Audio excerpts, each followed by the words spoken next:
Okay, so welcome back. So now what we're going to do is we're going to talk about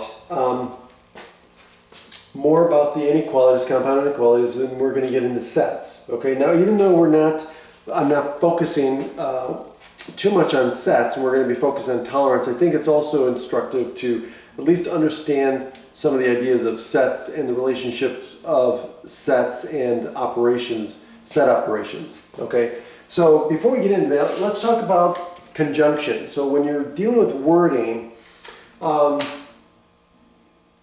conjunctions will help us figure out what kind of inequality we're dealing with. So if we're dealing with and, right, an and means that, hey, both conditions must be met.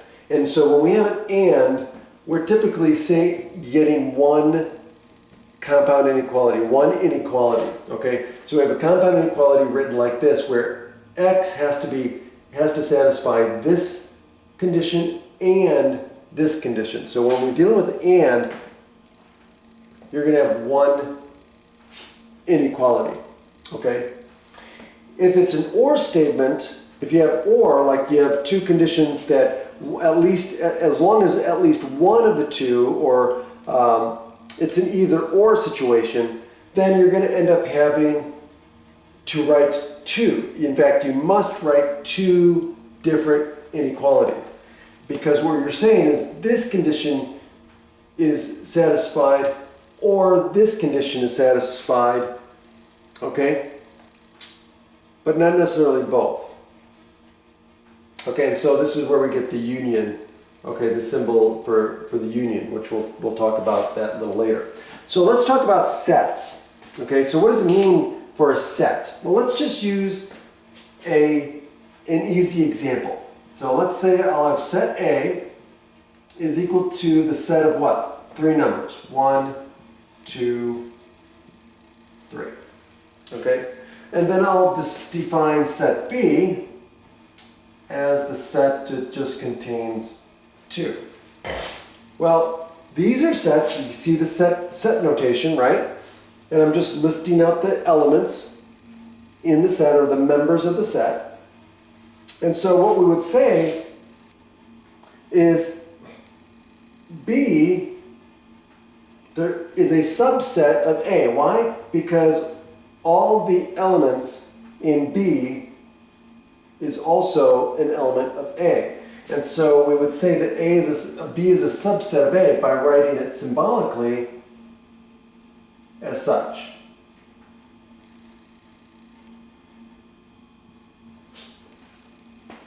Okay? And so that sideways U means subset. Okay? Now, we can use a picture, right, a visual to demonstrate this. So this is called a Venn diagram. Okay, and so the rectangle is called the universal set. It's the set of everything that we're discussing. Okay, so in this case, what is the universal set in this case? Well, U is just going to include the numbers 1, 2, and 3. Okay, so inside this, or it could be all whole numbers. We could do that, all whole numbers. So we could have the set A as a circle, right? And what's in the set A? Well, in the set A is 1, 2, 3.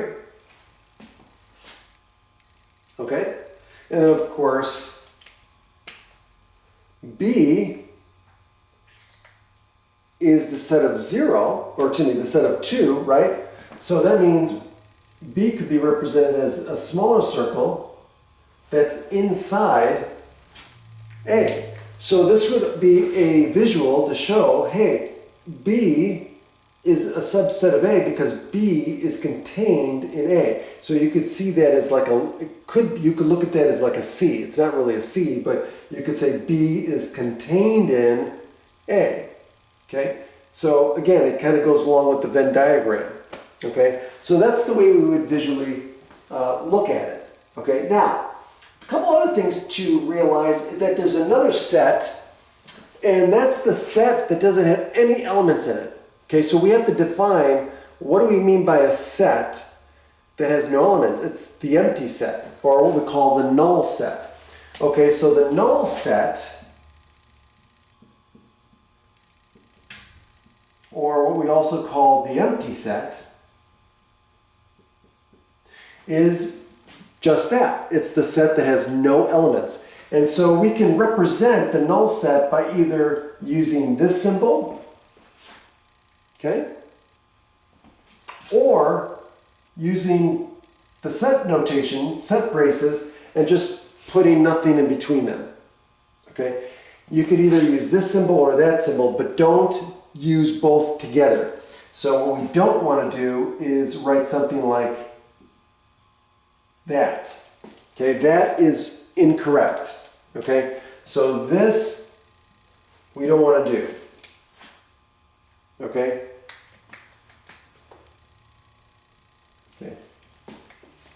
Okay, now that's just a start off, and then in the next video I'm going to put some relationships together for you to know. Okay, so we'll talk about that next.